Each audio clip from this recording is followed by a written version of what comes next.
there are a number of security officers, majorly the GSU security officers, who are blocking a good number of people who are actually going upstairs to try and access the VIP section where the body of the late Right Honorable former Prime Minister is lying in state. At the moment, Ayub, let me say it's a standoff. We are not yet sure. We have seen a number of leaders up there trying to calm the crowd, but at the moment, Ayub, there is no clear communication on whether they'll be allowed to go inside and access the area where the body of the late former Prime Minister is lying in state. But at the moment, Ayub, we are camping here. We are trying to see how the situation will be, and we'll be bringing you up to speed with what will be happening, Ayub.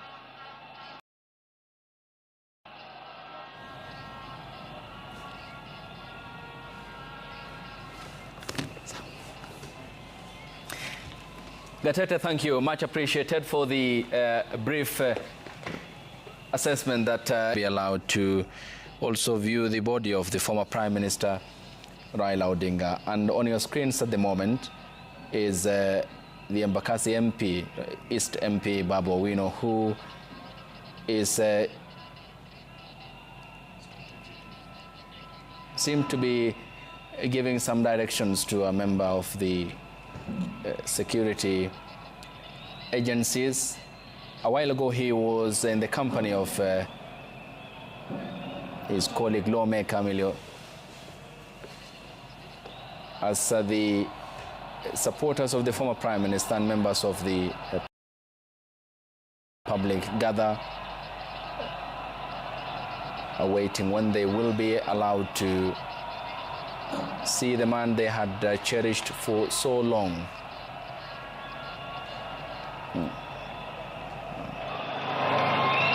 Listening to the public and perhaps what they are saying, our cameras still trained on whether they will be allowed to the entrance. The lawmakers were allowed to pay their respects to the former Prime Minister. A representation, of course, which was across board, including and the Chief of the Defense Forces, General Charles Kahariri, and the three commanders of the three services, the Air Force, the Navy, and the Army, the cabinet secretaries that we had seen, and also the leadership of the ODM party. Quite interesting scenes that we are seeing, and we'll be keeping an eye here on Kasarani to see what happens next. And also in Bondo, where on Sunday the former Prime Minister will be laid to rest. We'll give you the updates as they develop, and Kasarani will be our focal point of attention and where our cameras are. Yes, Kidi. Finally, the reality seems to be setting in.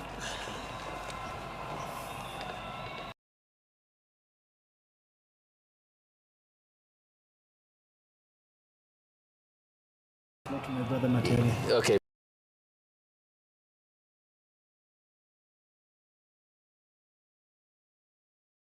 I usually float to my brother Materi. Okay, please.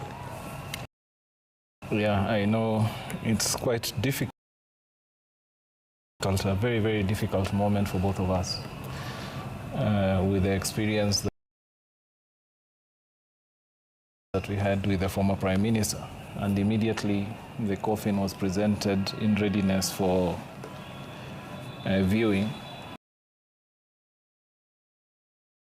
Beside it was President Ruto, the former President Uhuru Kenyatta, then Mama the thought that immediately rang in my mind is, where is Raila? That is the kind of history, that is the kind of life that we are used to.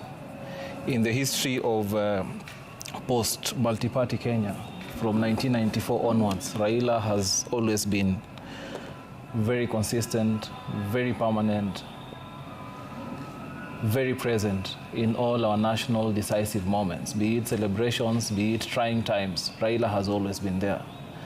And therefore, I can feel what my other Baba are feeling, the emptiness that comes with it, the denial of even accepting that Mzee is departed from our midst is slowly sinking in. And it's very, very difficult given the history that he has left behind for his shoes to be filled. I'm so sure with the history that he has given us for over 31 years, because Raila from 1982, he has been active in politics.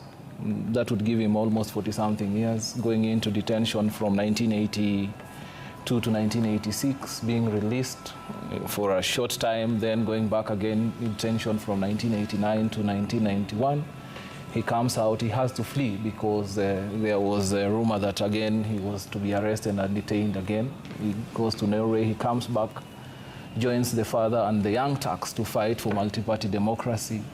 He's again very present in our lives in 1997 when he contests the first time for the presidency against Moi. He comes back again to contest in 2007, 2022, 2017. So he has been a permanent feature in our history, and therefore you can feel the emptiness that comes with that, because this is of someone, the way you aptly captured it, Ayub, who has been a buffer against authoritarianism. And in our interaction, even with the young people there, they were like, who will be there to defend us? When push comes to shove, who will be there to defend us that now Baba is not around?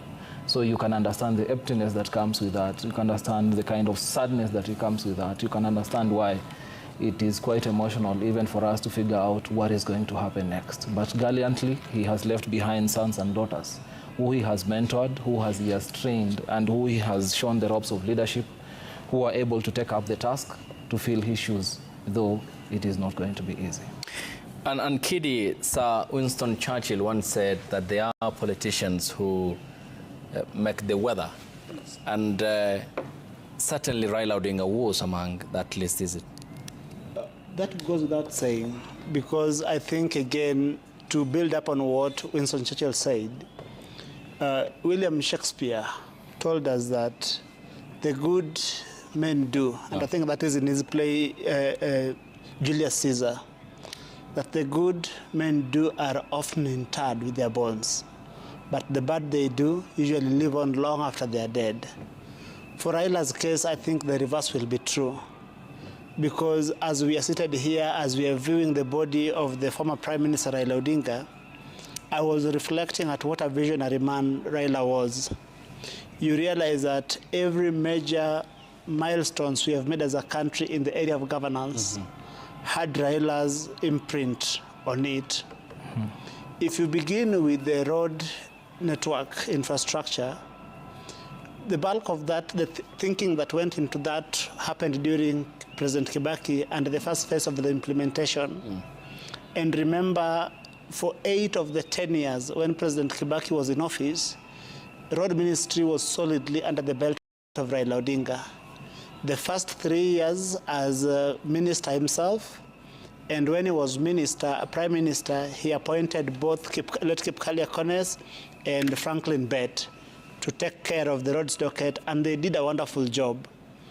Today, driving around Nairobi, I can't imagine how driving across Nairobi was before the bypasses that we see around.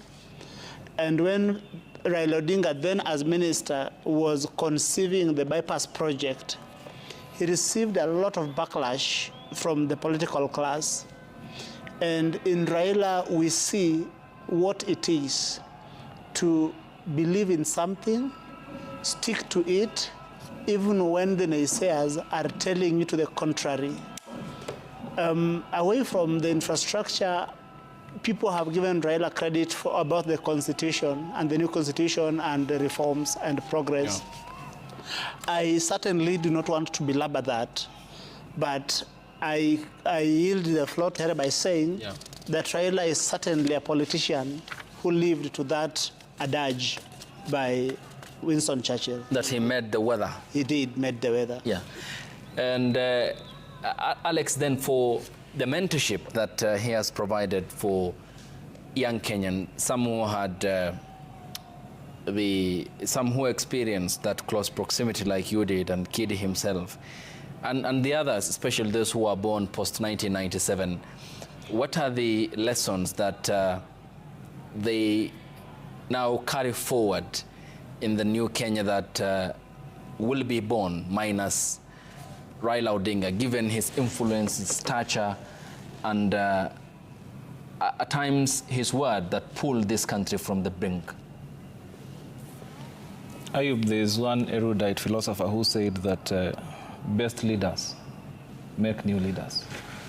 That for you to leave a legacy, then there must be that one who will take up who will take up the mantle from you, who will understand the direction that you are leading, who will understand your ideologies. And by this token, Raila was a good leader. Raila was the best leader that we've ever had, because if you look at the number of mentees that he had, at the screen we are seeing Babu Owino, we see the likes of Caleb Amisi, we see the likes of Senator Sifuna in Nairobi, we see the likes of Mark Nyamita.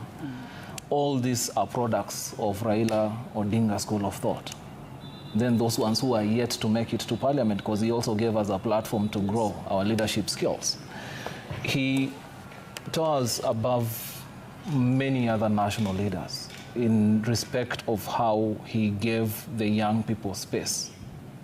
He understood that mainstreaming young people, Kenya being largely a youthful country, is quite important in the development and future prospects of this country.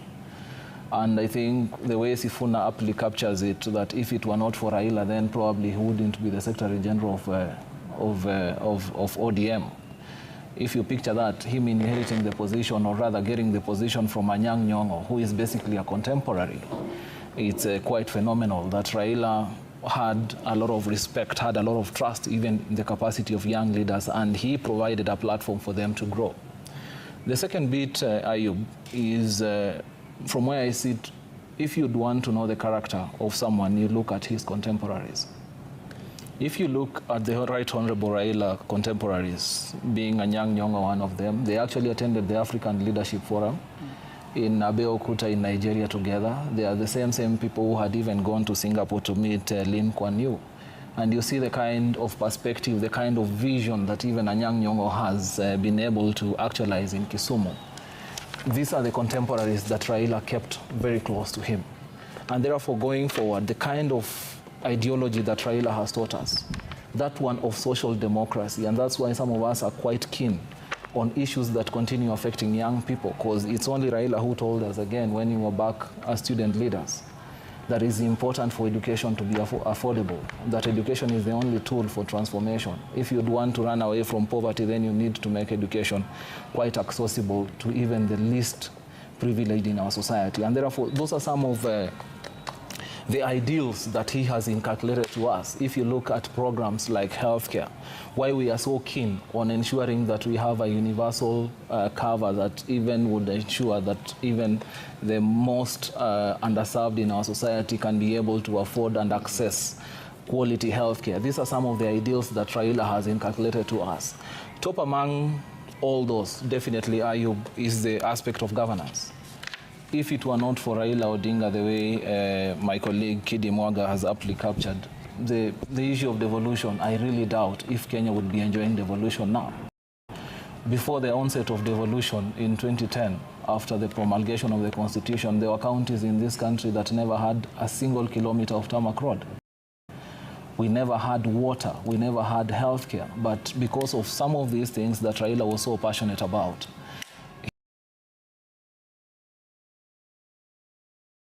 able to push into the Constitution, and it has been actualized. And therefore, the challenge that remains to us as the people that he mentored is how do we strengthen and deepen devolution to be able to serve the purpose that or rather the vision that he had when he was pushing for aspects of devolution. When you talk about education, how would Raila have envisaged the kind of education that would want to be?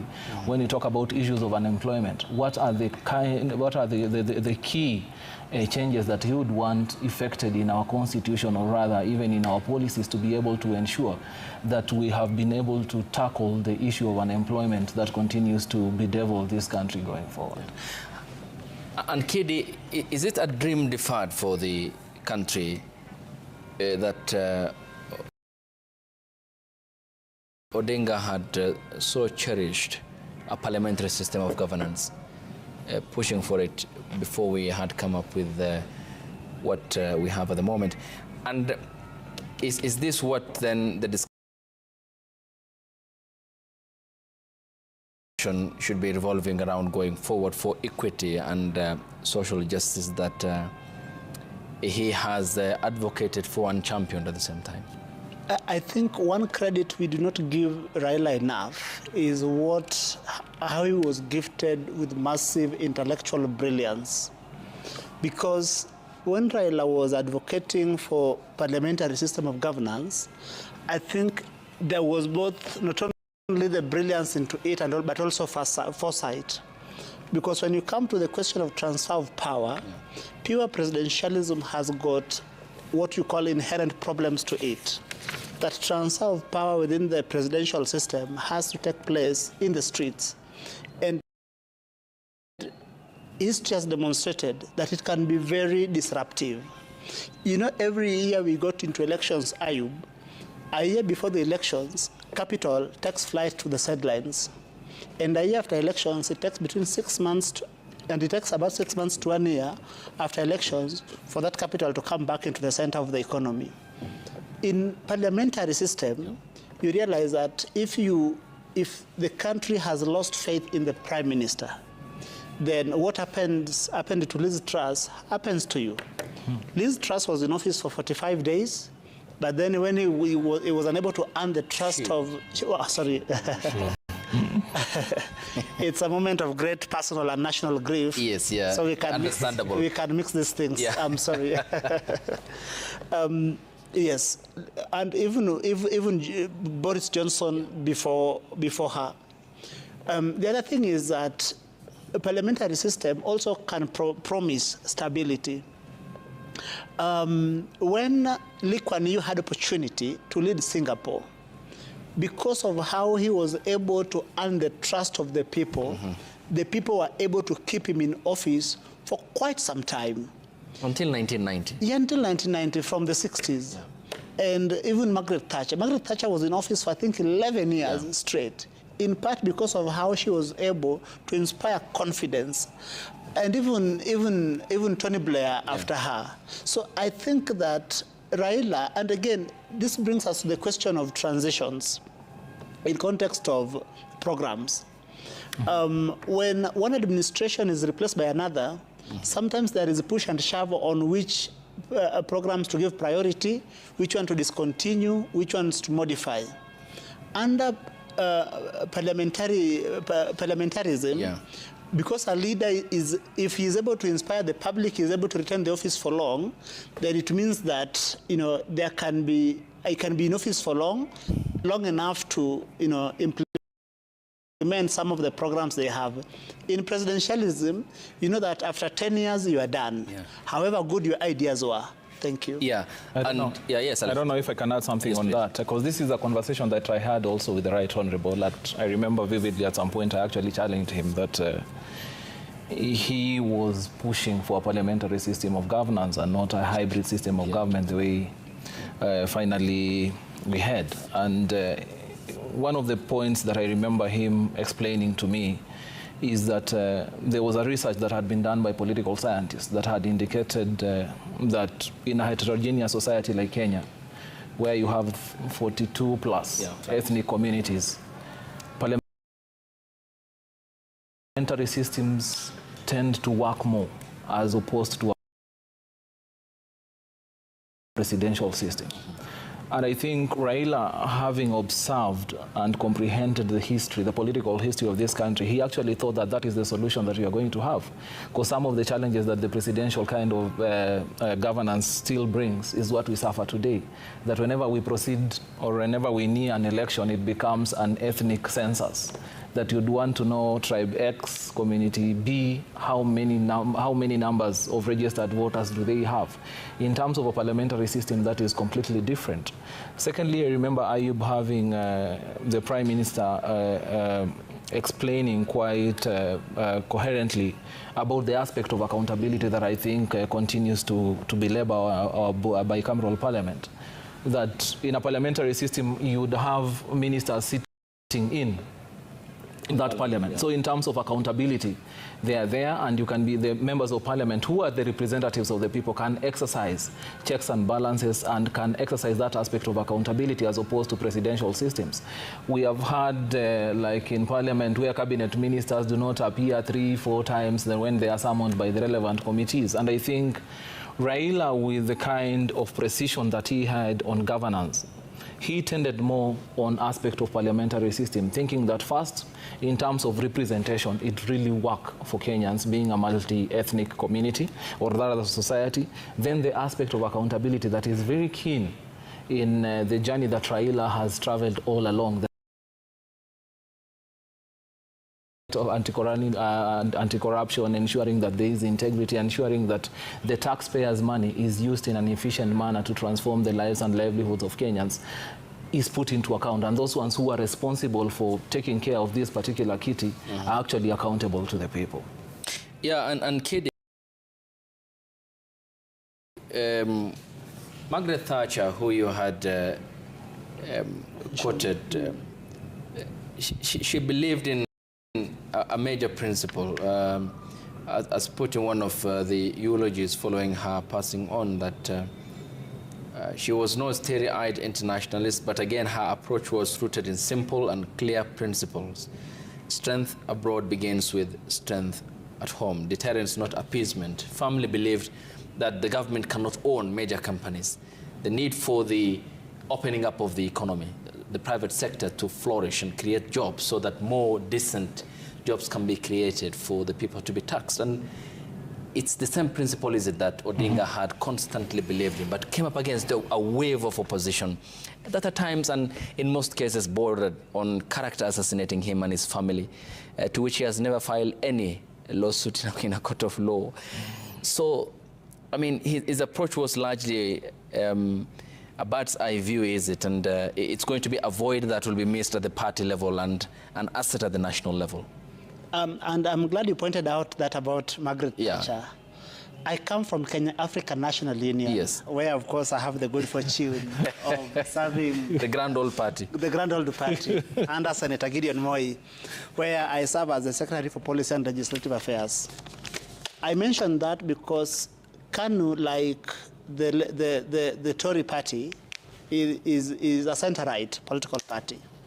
And as people in the center-right believe that the size of government should be small, we believe that most of the challenges in the economy can be solved through private enterprise. And so moving away from Margaret Thatcher, let me speak about Raila Odinga. Raila Odinga was a much far-sighted leader. And I just wish that our political leaders who had the opportunity to serve with him were able to cure themselves of some of the short-sightedness that they were suffering from. You know, for instance, let me give an example with the Mau issue. Mau issue was politicized and blown out of proportion unjustifiably, while our collective future was hanging in the balance. People who were politicizing the Mau issue were unfortunately very well-schooled people and knew better.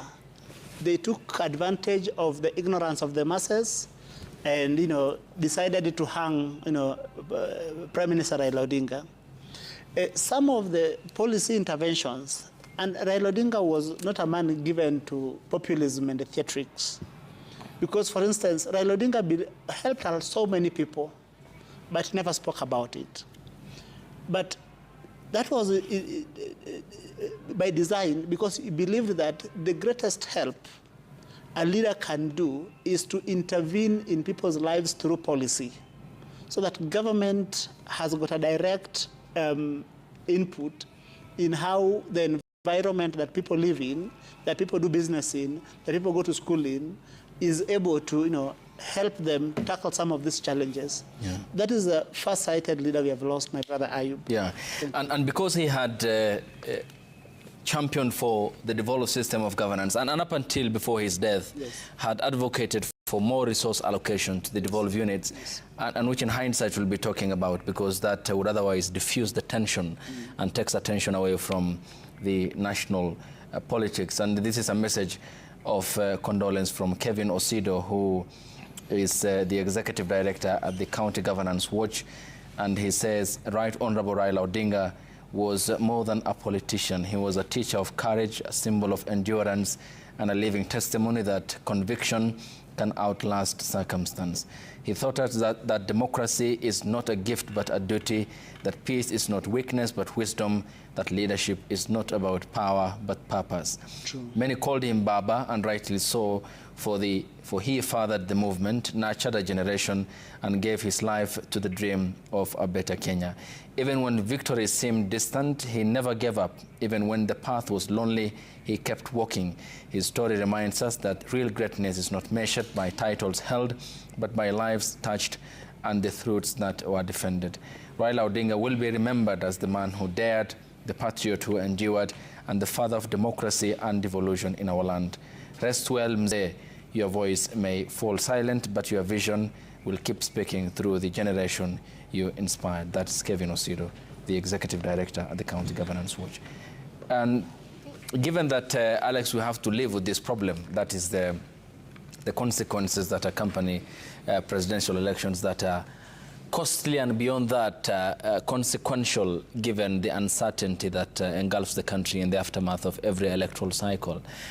How will the devolution of more resources to the devolved units diffuse the tension, take the tension away from the focus on the national or at the center? Ideally, what was supposed to have been the case as envisioned by Katiba, to devolve power and resources to the counties, so that all this is in close proximity of the people. Is that the pathway now we have to take? Ayub, to most Kenyans, when a political leader from your community or ethnic belonging wins an election, it's as if they have won a lottery. You'd hear members of his or her community saying that now it's our turn to eat, it's our turn to enjoy, it's our turn to have a bigger cake than community X, community Z. And this premium that we have continued to place at the presidential level, at the national level, continues to destroy this country, continues to raise emotions, and that's why we are 2 years away from an election. But if you are a visitor, you would think that probably in the next month, Kenya is going to go for general elections.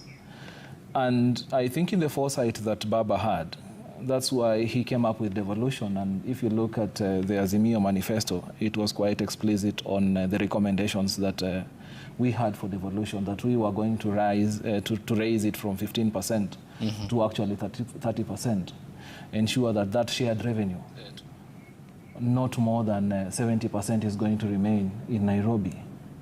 Can we take more than 30% to mashinani? This will somehow pacify the feeling that I need to have a president who comes from my community, and that is the surest way to know that my welfare, my aspirations, and my challenges are tackled. If we have more resources back there in mashinani, if we have more resources back there in the counties, then we would have them implement even the functions that have been been devolved in our constitution in Schedule 4, I believe, Kidi, to ensure that they are proximate, we have quality, and we have accessible services at the local level. If the normal man knows that Governor X, if my governor is Governor X and he has this kind of resources, then he can be able to tackle most of the problems that I have in Mashinani, as opposed to for them looking at who is the president of this country.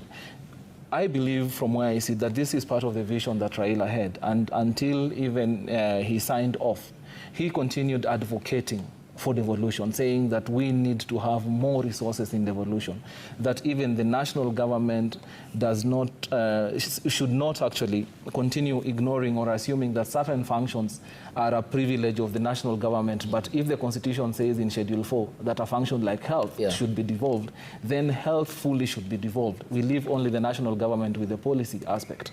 And I think this is some of the challenges that up to now we have not been able to solve, because for instance, the budget of the Ministry of Health alone is more than the shared revenue that goes to counties, to the 47 counties, which basically beats the logic why in our Constitution we say that health is devolved, while a big chunk of our budget still remains at the national government. I don't think this is part of the vision that the drafters of the Constitution, including Raila Amolo Odinga, had when they were drafting the aspects of devolution. If you look at roads, and Raila has been quite vocal on that, on the functions of Kura, of the functions of Kera, on the functions of Kenha. He has been indicating that rather than giving this money again to members of parliament, this money should actually go, should not remain at the national government, but should go to county governments, because we know, the way I had indicated earlier, that some counties, I think it was Mandera, it never had a single kilometer of tarmac road.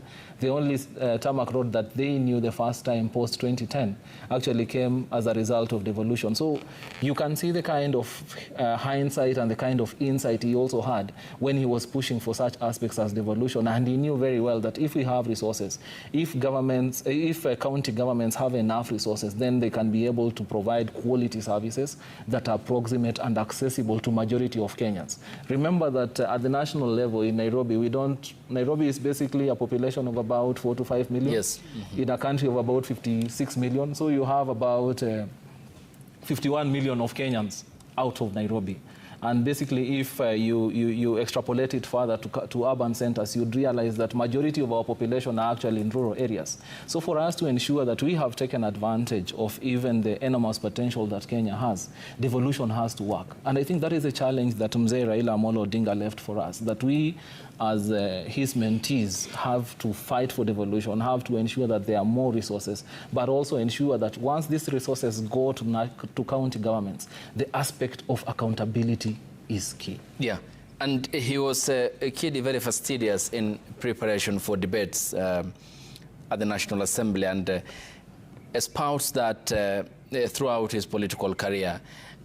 How will then the membership of the county assemblies learn from this in strengthening accountability at the county's level and to the National Assembly? What then will this portend for the much-needed oversight, which is apparently lacking on the part of it? Is there something that they can learn from the former Prime Minister? A lot, a lot. We were the kids who were coming of age during the life of the 10th Parliament. Yeah. And one thing about the 10th Parliament is that Speaker Marende attempted to increase transparency by having the media in the House. And so some of us at a young age followed some of those debates.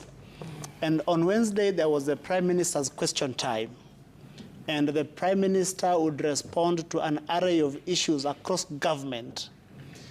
One thing first we learned from Raila then as young kids was the value of intellectual curiosity. Mm-hmm. He made us want to read more. He made us want to learn more. He made us want to have our facts on our fingertips. And as Raila Odinga goes, I would say at personal level, Raila Odinga inspired me to, consume the thinking of other people through writing. Especially by the time when he visited what was the name of the former Mungiki leader, Maina Njenga. Yes, yeah. Yes. And took to him the 48 Laws of Power and the other book by Mandela, Long Walk to Freedom. I mean, that is what an intellectual powerhouse Raila was. So that reflected in his debates in Parliament. Mm-hmm. And you realize that even when towards the run-up to 2013, when the members of the Grand Coalition or hitherto members of the Grand Coalition attempted to challenge him by being politically mischievous in the House on what could be the date on which the 2013 general elections would be held, if you find that clip, you see Raila, the intellectual powerhouse, in how he manages to give both politically correct answers without betraying what he believes in. So I think one thing our members of the County Assembly and the National Assembly will learn from this great African statesman is the value to prepare for the work ahead of you. Do it with diligence. Make sure that you do your best so that when your time comes, people would say, here lived a man. Thank you. Yeah, and it was the hour, cometh the hour, and cometh the man. In 1945 came Raila Odinga. Just a summary of the day's events is what you are seeing on your screens at the moment.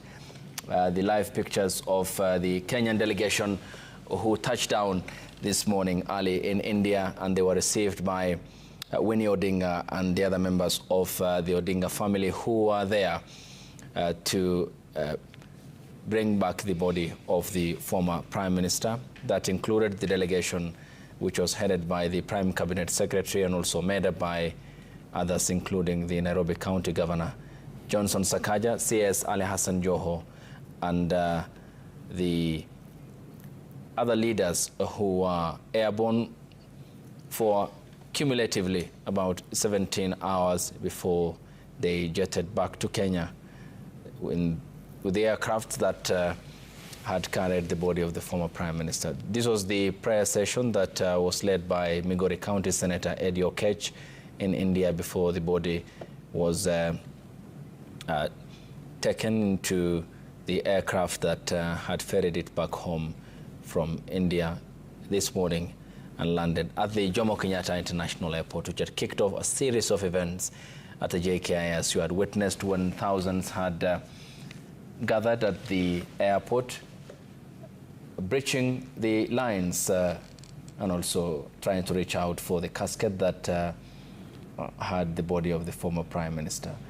So symbolic, and his passing on also led to condolences from across the world, led by the Indian Prime Minister Narendra Modi, the Ethiopian Prime Minister Dr. Abiy Ahmed Ali, the Executive Director of the Intergovernmental Authority on Development, IGAD, Dr. Workene Gebeyehu, the President of Djibouti, Ismail Omar Gele, his counterpart from Somalia, Hassan Sheikh Mahmoud, the South African President Cyril Ramaphosa, and others. This was the moment when the aircraft landed at the Jomo Kenyatta International Airport, one that will be historic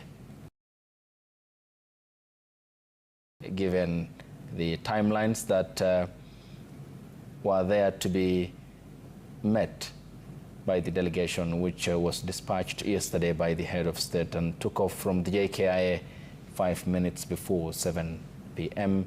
and landed 3 minutes midnight past 3 in India. Members of the defense forces had lined up to receive the body, which was later on put on the military gun carriage that had, with the procession that accompanied it, snaked through Mombasa Road before its diversion after communication that no longer the body would be taken to Parliament, given the logistical challenges that it presented. And Raila was said to have been taken to Parliament for the public viewing, but that was called off due to the challenges and the gathering crowd who had gathered in Parliament before the body had arrived, which took the body of the former Prime Minister to the Moi International Sports Center, Kasarani, and the President has led the nation in viewing the body of the former Prime Minister in the order which was followed by the late Prime Minister's wife, Ida Odinga, and Odinga's son, Raila Jr., daughter, Rosemary, and other members of his family. Thereafter, it was former President Uhuru Kenyatta who had partnered with Odinga, who had paid his respects, a man who he called, despite the well-documented differences that they had in politics, had imbued in him a sense of nationalism and patriotism, a man who he said had, in times of crisis, put the country before other political interests. It was then followed by the chief of the Deputy President, Professor Kithure Kindiki, then the Chief of Defense Forces, General Charles Kahariri, and he was followed by the three commanders of the services of the Air Force, the Army, and the Navy. The head of public service, Felix Koskei, followed, and 12 cabinet secretaries. Later, the leadership of the ODM party also viewed the body led by Governor Gladys Wanga. This was the moment when the body of the former Prime Minister was taken out of the aircraft number 5Y-CYD Boeing 737 that had carried the Kenyan delegation to Mumbai and from Mumbai back to the Jomo Kenyatta International Airport. The charging supporters of the former Prime Minister, whose hearts he touched, a man they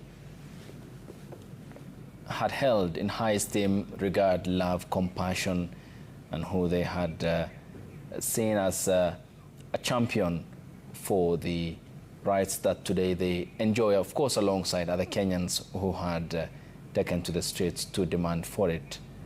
And draped in the flag that he loved, the Kenyan flag, it was then taken to the gun carriage.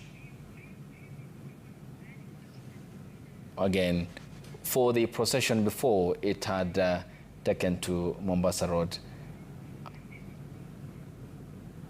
The supporters had nearly okay, we cross over now to the live pictures that are coming to you. This is the public viewing of the former Prime Minister's body. So let's cross over and listen in. Hali ilivyo kana kwamba tuko wengi, chambilecho wahenga, kila mwamba ngoma kuvuta upande wake.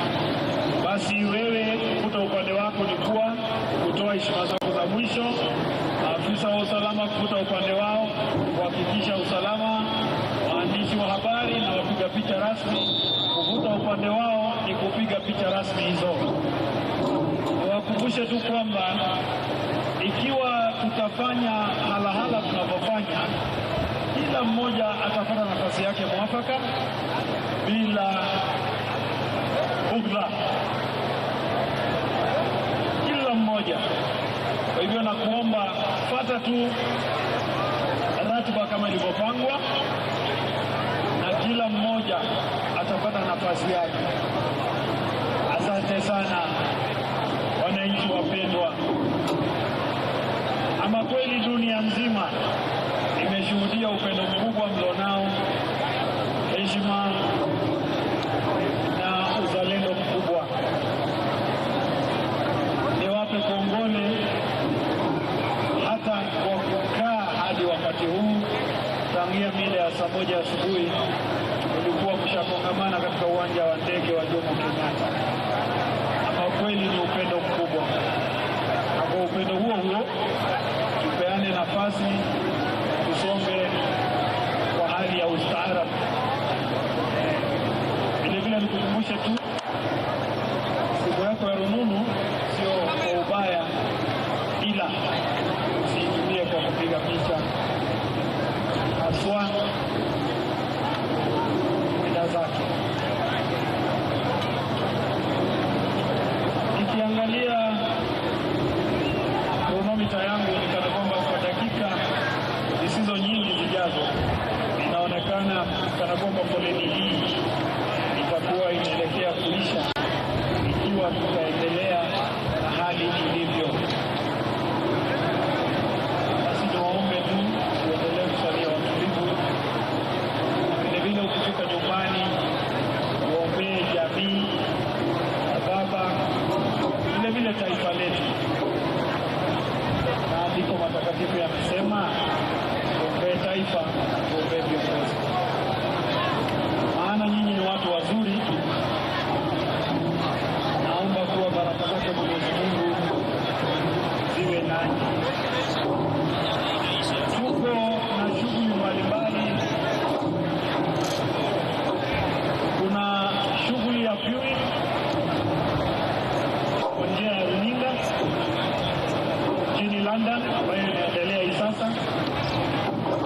tazama picha moja kwa moja kutoka hapa jijini Rome, jijini New York, jijini Kigali, Dar es Salaam, pamoja Kampala na Johannesburg.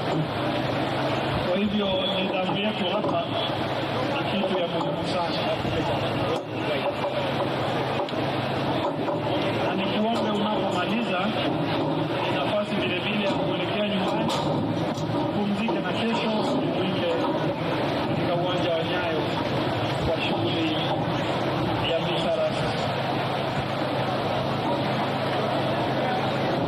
Na kuomba kuchukua nafasi yako kwa foleni, tusonge moja kwa moja ili tupeane nafasi. Kwa nafasi yako, tusonge jamani. Kaza mguu ndugu, kaza mguu dada. Kaza mguu ndugu, kaza mguu dada. Vile vile unapomaliza, ni vyema unapoenda nyumbani ujiulize, nawe siku yako ikifika itakuwaje? Je, kati yako na Maulana uko sawa? Na hiyo ni swali kwa sisi wote. Kwa hivyo ni jambo la kutafakari unapokuwa peke yako baadaye.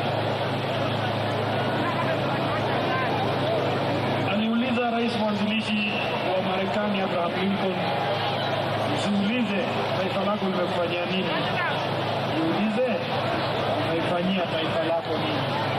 Raila Odinga alifanyia taifa lake mengi na ni mfano wa kuigwa kwa kila mmoja wetu. Sisi pia tujiulize tunafanya yapi kuboresha taifa letu.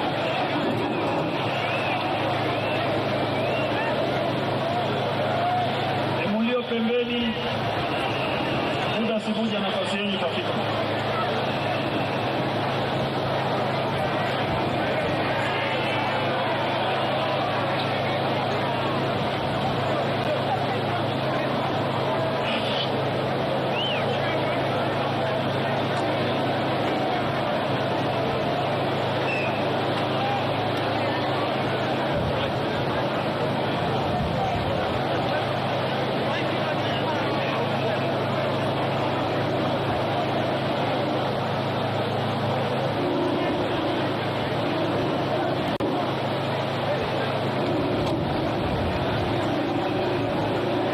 Tujikaze moja kwa moja, hasa hapo nyuma.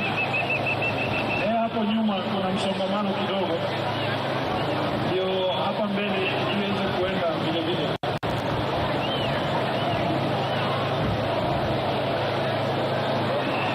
Vile vile ukiwa hapa nikukumbushe tu kwamba kujali mwenzako ni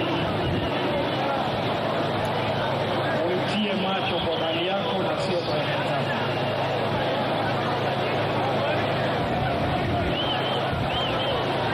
Tujikaze jamani, tujikaze. Moja kwa moja.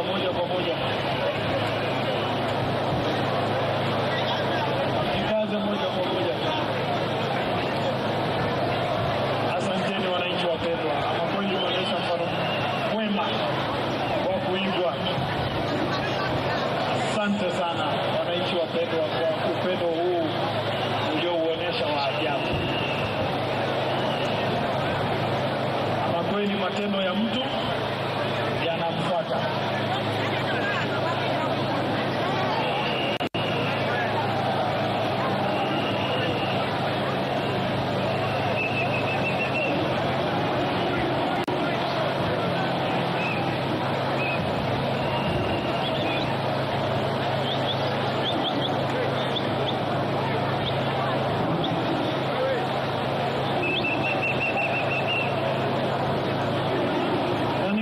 Ukimaliza uende tu moja kwa moja hadi nyumbani ili tupewe wengine nafasi. Kwa heshima sana.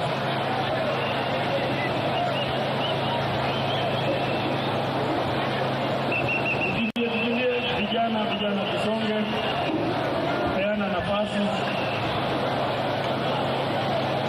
Peana nafasi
jamani,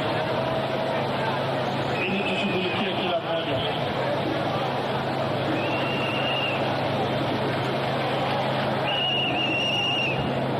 Tujikaze jamani, tujikaze.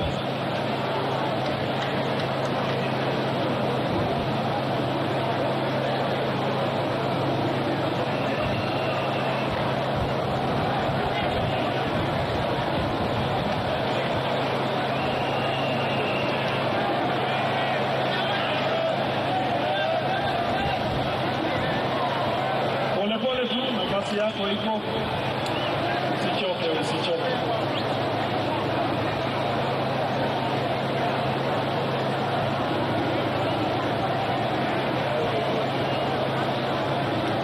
Pole tu, nafasi yako iko.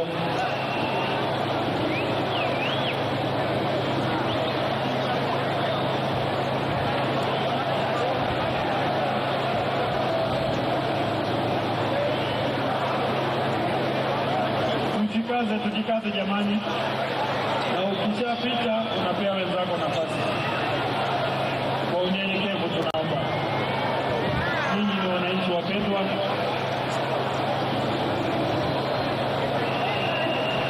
Tunaomba tu kwa unyenyekevu tumalize shughuli hii kwa ustaarabu.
Niombe tusalie watulivu kwa heshima.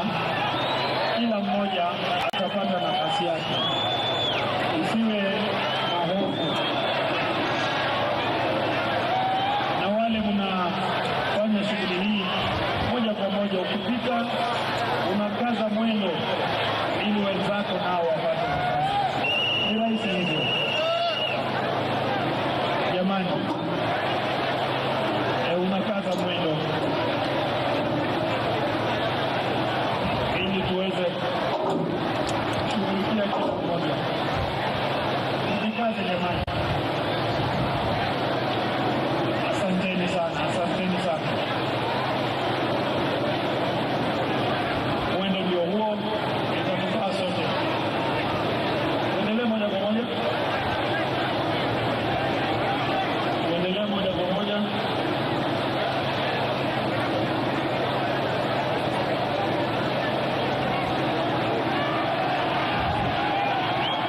Tuendelee moja kwa moja, tusalie watulivu.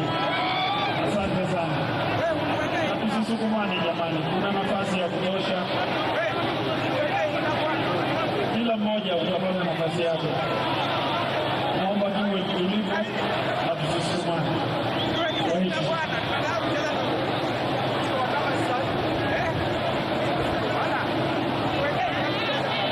tuko wengi lakini nafasi ipo.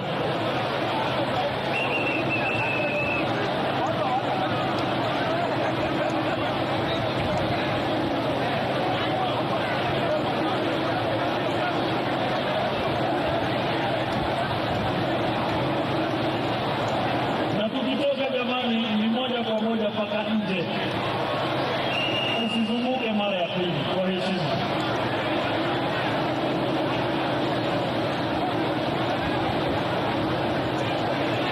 Wale uko mwisho tusisukumane tafadhali. Wacha tu mwenzako apate nafasi yake. Asante sana. Ninyi mmefanya vyema.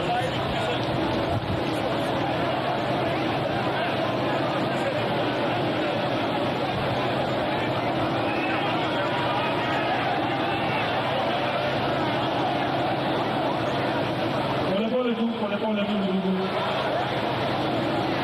Pole tu ndugu.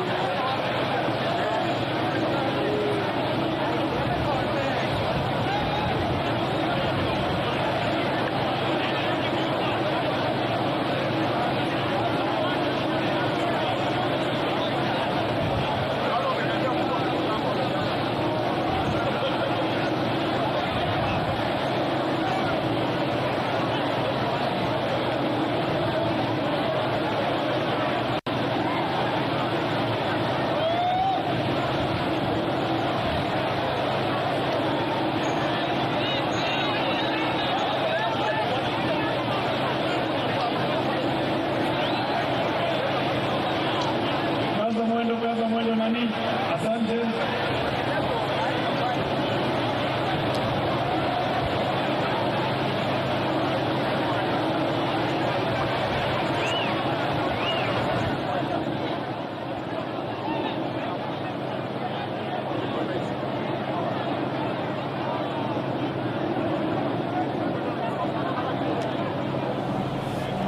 You're watching the live pictures from the Moi International Sports Center in Kasarani, where the members of the public are viewing the body of the former Prime Minister, and you can see the environment there with members of the military as evident taking charge of the crowd control.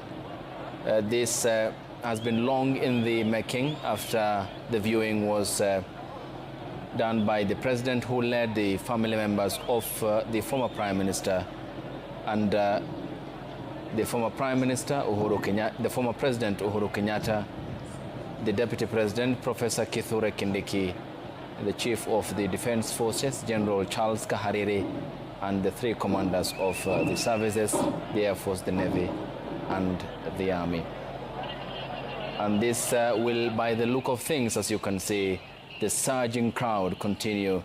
It's now 25 minutes past 6, and we will be keeping an eye here on what develops next, given that it's past time as scheduled yesterday following the announcement made by the Deputy President, who chairs the National Funeral Planning Committee.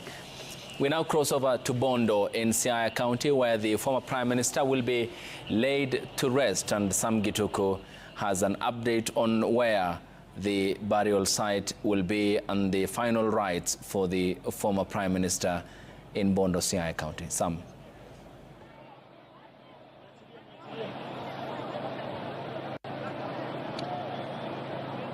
Of the developments in terms of the final resting place of Raila Amolo Odinga. Where I am standing is just at the front of the Jaramogi Oginga Odinga Mausoleum. This is where the father of Raila Odinga was buried on the 5th of February 1994 and has been here since that time. And of course, the mausoleum was opened a year later on the 20th of January 1995.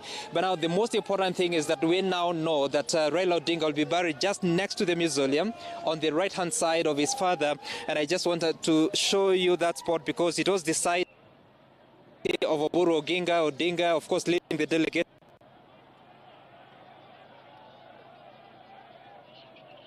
Sport, which is what I want to show you, because we understand that in the coming days, particularly tomorrow, we will see the grave digging. This is the spot where Raila Odinga will be buried. I don't know if you can see that mark that has been made on the ground. That is the particular spot that the grave site will be dug, and we will see the processing, the preparations for the funeral or the burial place. Let me just speak to Matthew Otieno, who was here during the discussions, the consultations that were arrived at. We now see the spot. Tell us about it, because earlier on we had spoken and there were indications that the wishes of Raila Odinga were to be buried next to his mother. Yeah. So now you can, thank you very much. You can remember before I told you that the real place had not been identified. We were still waiting for Dr.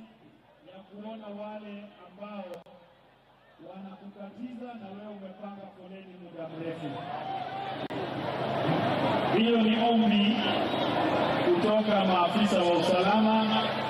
Ombi langu ni tushirikiane nayo ili tuweze kusonga kwa haraka kuliko kadri tunavyosonga sasa. Tafadhalini sana.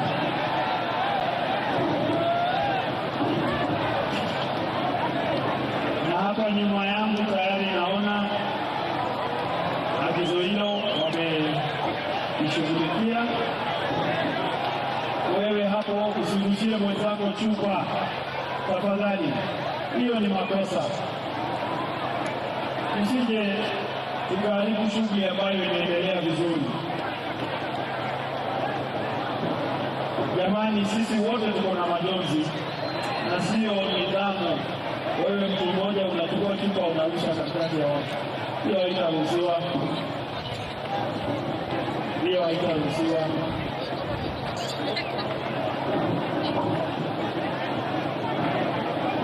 Asanteni sana kwa wale mliotii na kuketi. Sasa tutakuwa na nafasi mwafaka kuelekeza.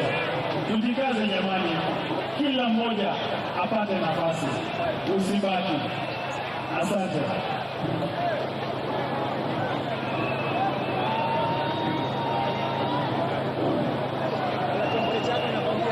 Asante sana. Tuko na mpangilio mzuri na sasa itasonga kwa haraka zaidi. Asante sana.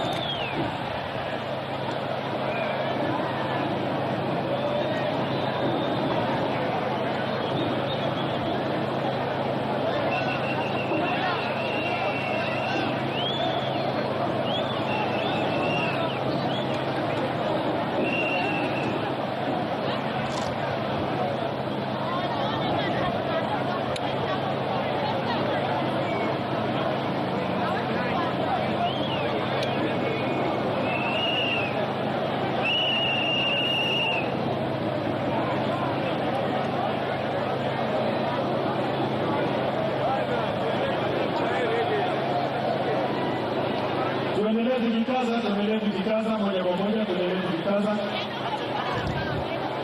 Tuendelee kujikaza.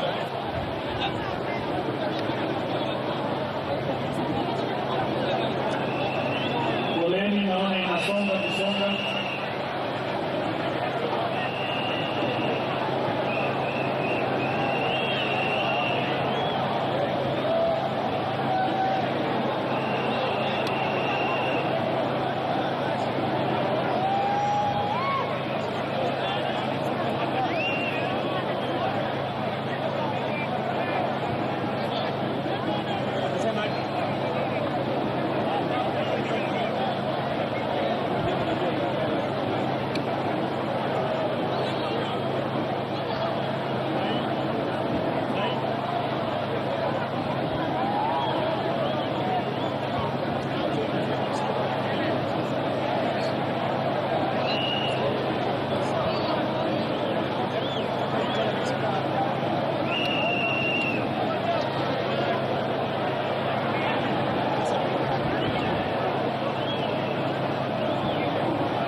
Tuwe tu watulivu, tusisukumane, nafasi iko ya kutosha.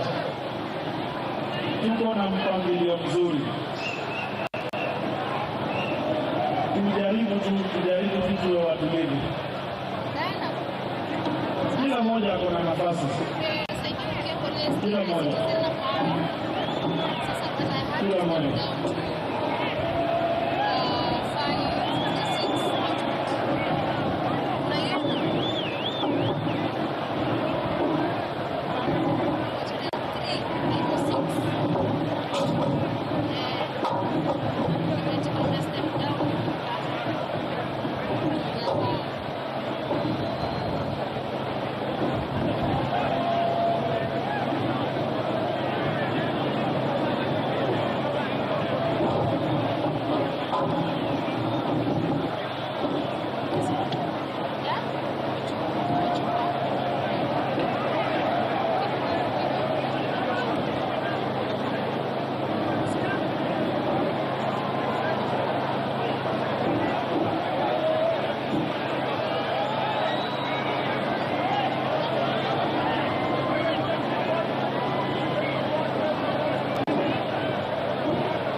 And the live images coming to you from the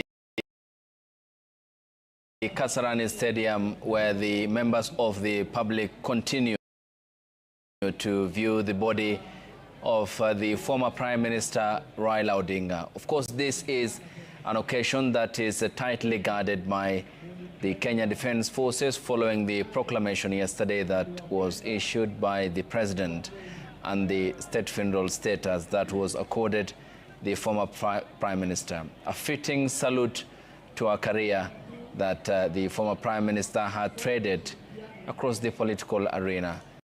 And besides that, of course, doubling up as the entertainer, the family man, the husband, the father, and the grandfather. And above all, the statesman who had defined Kenya's politics. Alex and Kid, your final comments. First, I think one of the most misguided assumptions that Kenyans have been deluded to think is about the intellectual wherewithal of Raila Odinga. Raila Odinga had impeccable intellectual wherewithal. He had unrivaled networks and worldview. And his depth in intellectual discourse, be it history, be it culture, be it his profession in engineering, or be it politics, was unrivaled. Very few people could hold a torch or a candle to Raila Odinga's intellectual prowess. Raila Odinga is a man, I think very few of the current generational leaders who could take a jet from here and land in Harvard and give a master's class. After that, he would go to the University of Pennsylvania,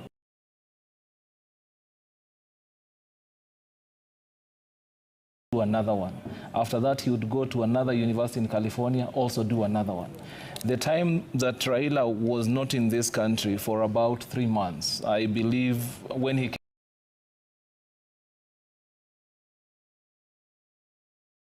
back, that was the famous or infamous, depending on the political persuasion that you hold, while Baba, you are away. The 3 months that Baba was in the US, he was giving public lectures,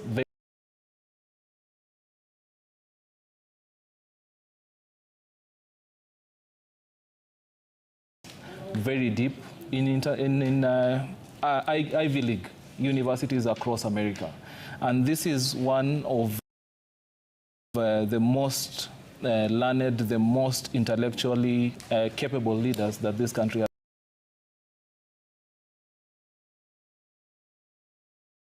had. As we close up, I believe Kenya has lost an enigma, the way it was aptly captured by Babafemi Badejo in his book, Enigma of Kenyan Politics. To us, he has always been the North Pole of democracy. He has been a fervent Pan-African, and you remember during his bid for African Union, the tale that he had of the African lion, him narrating very eloquently and coherent, African lion has come and the African lion has to rise to the occasion and roar. And he has been a patriot par excellence. And whenever this country was at crossroad, whenever we were nearing the precipice, if the country called for him, Raila did not hesitate, he heeded the call. Thank you. Yes, Kidi. Men like Raila are few and far apart.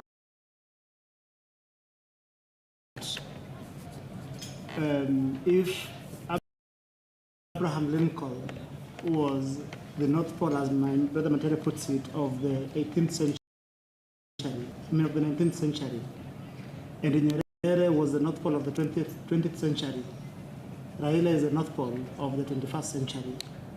In the timeless words of Abraham Lincoln, Raila demonstrated to us that the ultimate test of government is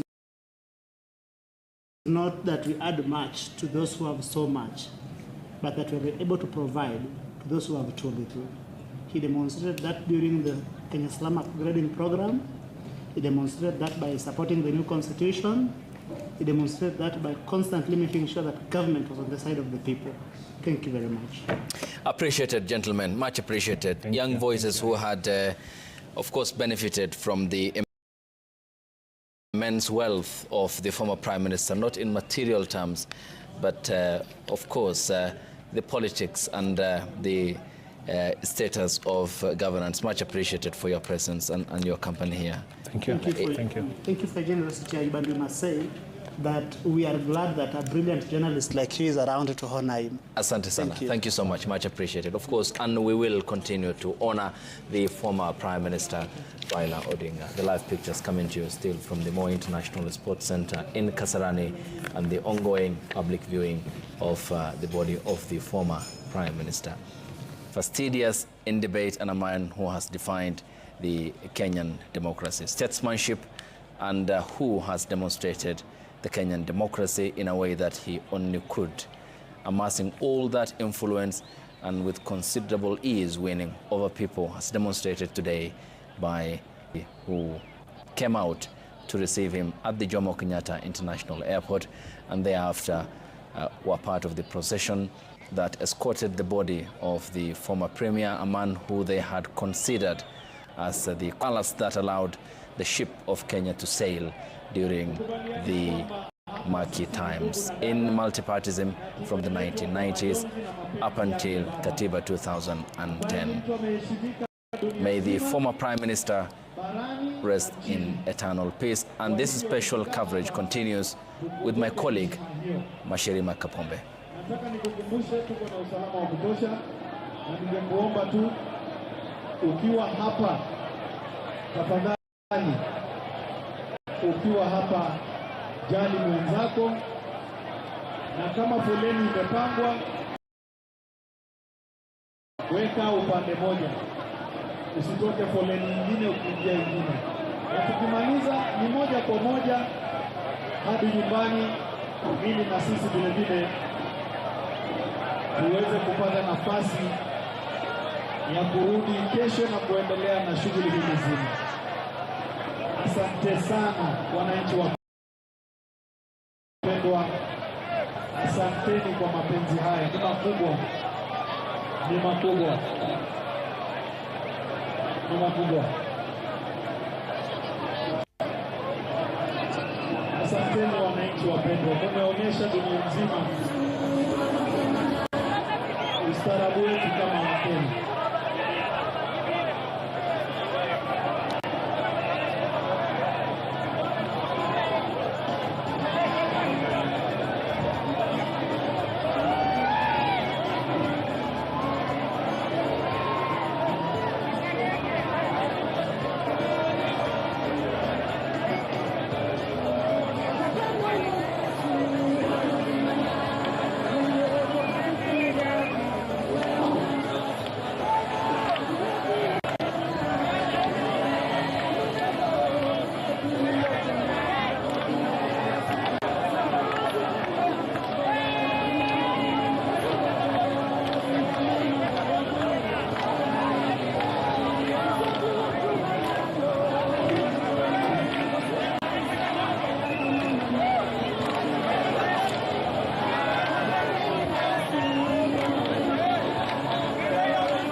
Tunaendelea vizuri wananchi wapendwa. Muda si muda tutakuwa tumemaliza shughuli hii. Ninakukumbusha tu kwamba kesho ni siku rasmi ya shughuli hii ya Wakenya kutoka pembe zote na wageni kutoka taifa mbalimbali. Kwa hivyo shughuli hiyo itakuwa inafanyika uwanja wa Nyayo na tutakuwa na muda wa kutosha. Mimi nakuomba ingia kwa foleni, kila mmoja kwa foleni kwanza. Ingia kwa foleni ili tupatie maafisa wa usalama nafasi ya kufanya kazi nzuri na kutulinda vilevile.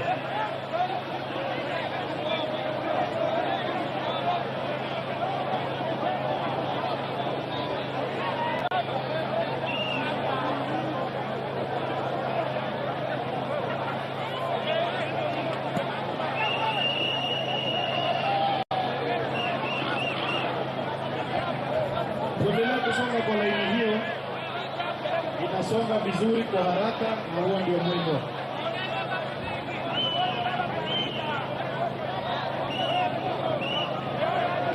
Na wewe ukuwe na heshima bwana, hautataja jina ya baba vile unataka, ukubaliane. Utaweka heshima. Hiyo jina hautacheza nayo, siwezi ruhusu.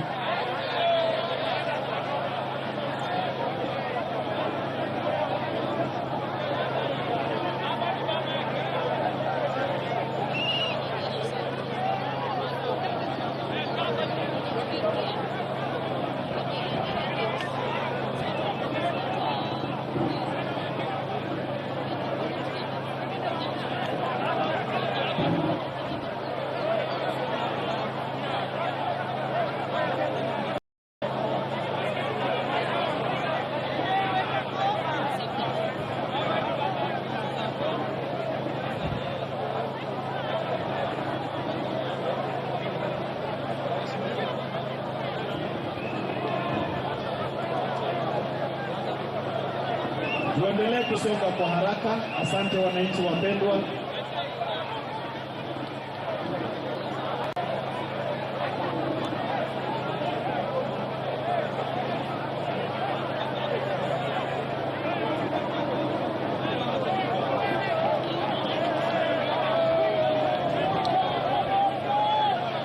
Andalizi ya mazishi ya Mheshimiwa Raila kufanya mabadiliko na kuelekeza waombolezaji hadi katika uwanja wa